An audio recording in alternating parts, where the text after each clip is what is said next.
What's up, everybody? Welcome back to the Steelburgh. Let's just say I'm happy I'm filming this on Tuesday and not on Sunday because, man, would I be hot. Steelers lose 27-24 against the Indianapolis Colts. And if you told me this had happened in July, early August, I would have probably shrugged my shoulders and said I expected it. Because when the Steelers schedule first came out, when I went through and picked the games that I thought we were going to lose, this was one of them. Before this season, I had thought that Anthony Richardson was going to take a big step this year. I thought that he was going to be the Colts guy. I thought that the Colts were going to make the playoffs. In fact, I have my preseason predictions that I made before the year. And I have the Colts in second place in the South and making a wild card spot below the Texans, of course. I thought they were going to be a good team this year. And I thought this would be the first loss we'd have. And I thought we would be 3-1. And here we are on October 1st. And we are, in fact, 3-1. However, come week 1 and 2 of this season, things have not been ideal for the Colts. They struggled in their first couple weeks. Richardson not been good with the turnovers, making a lot of big plays, but otherwise not being very good. And it started out that way today. And it started out this way this week. He threw that deep ball on the first play of the game that was about this close to being intercepted, but it was caught for a 42-yard gain, and that's about how the Steelers played today. After a little bit, Richardson would go down with a hip injury after a strip sack by Herbig, and he would try to come back in but wouldn't be able to. That hip injury would become too severe, especially after the second hit by Minkah Fitzpatrick. And he would leave the game. And in would come someone who Steelers fans know far, far too well. Joe Mother effing Flacco. When Flacco came into the game, I texted people and I said, if Richardson is out, if he does not come back in, if we are facing Flacco for the rest of this game, we are going to lose. And guess what? We lost all right. Flacco, he absolutely torched us. Normally I go to Steelers stats first, but we'll look at the Colts before anything else. Flacco went 16 for 26 with 168 yards and 2 touchdowns, no picks.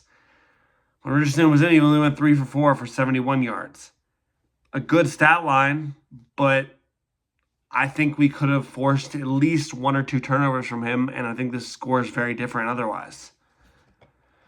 Continuing on the Colts offense, Jonathan Taylor, he kind of torched us today. 21 carries for 88 yards and a touchdown. Guys, our run defense, it's supposed to be our strong suit. We have one of the most expensive defenses in the NFL right now. One of the most expensive defenses and one of the most cheap offenses. And our defense sucked. Just horrible. And our secondary wasn't any better. Michael Pittman Jr., 6 receptions for 113 yards. Of course, I benched him in fantasy. Josh Downs, 8 receptions for 82 yards and a touchdown. Even Jonathan Taylor had 3 receptions for 20 yards. We could not stop the Colts on defense. They absolutely torched us. And by the time we woke up on offense, it was too late. We were already in a 17-point hole. And that brings us to the offense. The offense on Sunday was a tale of 2 different halves. First half, we had 3 points combined. That field goal, as time expired, was the only points we scored. We very nearly had a touchdown if Pickens hadn't fumbled it there on just a crucial ball security mistake. And then the second half, we woke up. We put 24 points up on the board. 21 of that was in the second half. 3 touchdowns, 1 throwing from Fields, 2 rushing from him. And then that kind of brings us to the next point I want to talk about. Justin Fields, while we struggled in the first half, I am still on the Justin Fields train. I still do believe that he's our guy. Justin Fields went 22 for 34 for 312 yards and a touchdown. First Steelers quarterback since Ben Roethlisberger to throw for 300 yards. Kenny Pickett never did it. Mason Rudolph in the end of the year never ended up doing it. You know, Mitch Trubisky never did it when he came in. Justin Fields, over 300 yards in the air, 1 passing touchdown, and 2 rushing touchdowns. He was good. 10 carries for 55 yards for Fields. Cordarrelle Patterson, 6 for 43 on the ground. Najee, 13 for 19. Rushing was hard to come by today. I mean, no one had a great game rushing other than Fields. I'm loving the way Patterson's running, though. He's running hard, he's running fast, and thankfully, it seems he avoided a major injury. Even though he left the game, it seems that he's expected to play against the Cowboys on Sunday night. And because it's Sunday night, we have a little bit of extra time to rest. Only a matter of hours, but still a little bit more time to rest. So Patterson has looked really, really good in replacement for Jaylen Warren. Najee looked horrible. I mean, 13 carries for only 19 yards? Are you serious? You're over 220 pounds, and you can't get more than 2 yards a carry? Are you serious? Like, come on, Najee. Like, you're supposed to be, like, the guy, right? Also, little bit of a funny point here. I went to pull up Najee to double-check his weight, and one of the pictures that comes up is not Najee Harris. It's a big old picture of George Pickens in the biggest, like, main stage under Najee's name. Kind of funny that Google did that. Anyway, Najee, you are 232 pounds, man. Like, you got to be able to get more than 2 yards. And the fact that that was stymied just made the rest of our offense just completely null and void. Receiving wasn't great either. I mean, Pickens had 7 receptions for 113 yards, but he had the costly fumble at the end of the first half that really hurt the Steelers. I mean, if we scored a touchdown there instead of the field goal, we're ahead in this game. Freiermuth had 5 for 57 yards and his first touchdown in, I think they said like 15 games on the broadcast. Really good job for him. Really, really needed that. Harris, 3 for 54. I mean, he was good through the air, but again, he's not a receiver. We need him as a running back. Couple of other receptions, definitely more spread out today. Pickens and Freiermuth got the majority, but then 3 for Najee, 2 for Darnell, 2 for Van Jefferson, 2 for Patterson, and then 1 for Calvin Austin. So definitely a wide spread around, and Fields is hitting his targets. I mean, he had some incompletions and struggled in the first half, but overall, he's been really good, and it showed. He put the team on his back, and he did everything in his power to get us back to a point where we could make a push to try and win this game. We just couldn't do it in the end. Bad snap by Frazier in the last drive of the game really hurt us. And yeah, I mean, losses like this happen. Even good teams lose to really bad teams. I mean, I think a team like the Ravens is going to make the playoffs. They're going to be a good team, but they lost to the Raiders.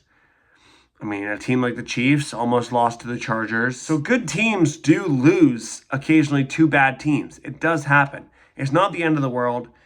And I don't think this season's over. Okay, I in the moment on Sunday, I was very, very pessimistic at the end of the game. I didn't make a post-game reaction on a short or like a short video like I did for halftime because I was really dejected. I was thinking the season is over. I was thinking we didn't have any hope. But I don't think that's the case. We're going into Dallas. We're not going to overlook them. They're missing Micah Parsons, and they may be missing DeMarcus Lawrence too. So those are 2 huge pieces of the defensive line that we might be able to go into that game without facing. And the next week after that, we have the Raiders. So if we can win these 2 games, we could potentially be 5-1 after those 2 games. And then we play the Jets and the Giants before our bye.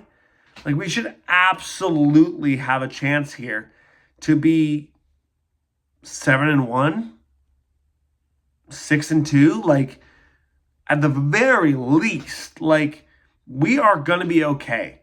We have a tough schedule coming up. But again, those games are against divisional opponents who we play well against. Before I get sidetracked, I just want to get back to this game before I talk about the future. We'll talk about that in future weeks.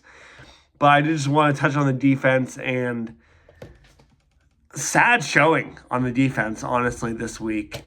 Only 2 sacks on the day. Larry Ogunjobi and Beanie Bishop combined for a sack, and Hayward got the other one. Really sad showing. Joey Porter Jr. just got beat.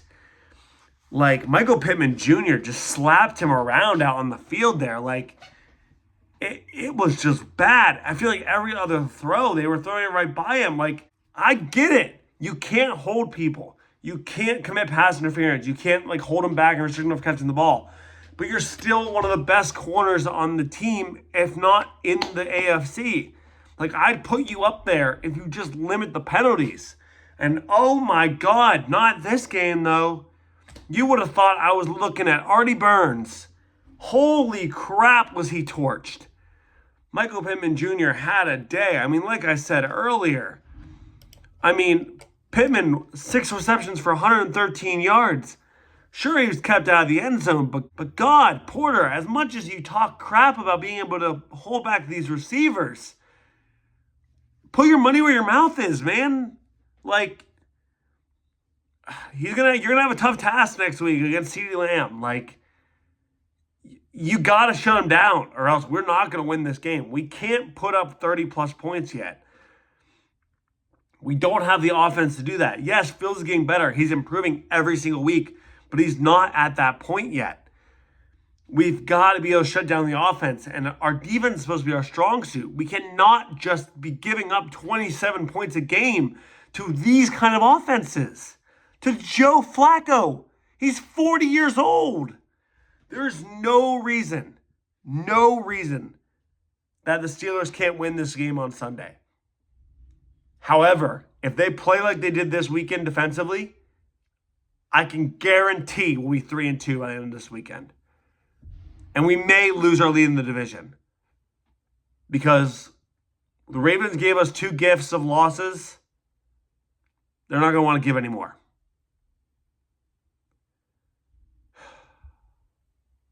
Okay. Rant aside. Hopefully that was enjoyable for you guys. The Steelers are not done this season. Like, this loss is not going to end their season. This certainly helped the Colts season, and I think maybe Richardson being out could actually help them more than if he was in, because we saw how Flacco did with the Browns last year. However, this is not the end of the Steelers season. Next week, we have a tough matchup in Dallas. Next week, we have a tough matchup against Dallas, but we're at home. Sunday Night Football, primetime Justin Fields. We're going to see what he can do. I don't know. I mean, we can be a good team this year. We can make some noise. We could win a playoff game. But it really feels like either the offense is good or the defense is good. And there's no in between. I feel like there are very, very few times where both the offense is good and the defense is good at the same point in a game. It just feels like when we finally have a good offensive drive, our defensive drives stall out, and vice versa. Our defense sucks when our offense is doing good, and our offense sucks when our defense is doing good. To win the games against the Cowboys, the Eagles, the Chiefs, the Ravens, we need to put games together that are consistent, that are our best foot forward, and that are powerful. Because they are good opponents. These teams are going to be in the playoffs, and they're going to make it more than one game into the playoffs. Well, not the Cowboys, but, that's the Cowboys. I'm going to take a diss at them anytime I can. I mean, it's the Cowboys. But These teams are good. They're going to be good teams later in the year. We need to prove that we're one of them, and I think we have the ability to do so. Injuries, kind of killing us, though. Alex Highsmith's was out this week. He might be out next week, too. Warren might be out for next week, too. Patterson likely avoided a long-term injury. We lost James Daniels for the season. We lost Troy Fontenot for a season. Like, these are huge injuries. I guess the one silver lining is we will be getting Samalu back, likely this week, and it looks like Roman Wilson will be coming back soon, so we might have another receiver coming in, but luck hasn't been with us. It was a rough week this week, but all we can do is move on to next week and try to kick the crap out of those Cowboys. Well, that's all I got for you today, folks. I hope you enjoyed the little rant. Might have another video being posted soon. There are some trade talks happening with wide receivers, so I'll probably give my opinion on that. But as for the analysis of this game, that'll be it for this one. I will see you all in next one. Hopefully, next Tuesday when I'm analyzing it, it will be when we are 4-1 rather than 3-1. And definitely, hopefully, we're not 3-2. That would be worst case scenario. But have a good evening, afternoon, night, everybody. Goodbye for now from the Steelburgh.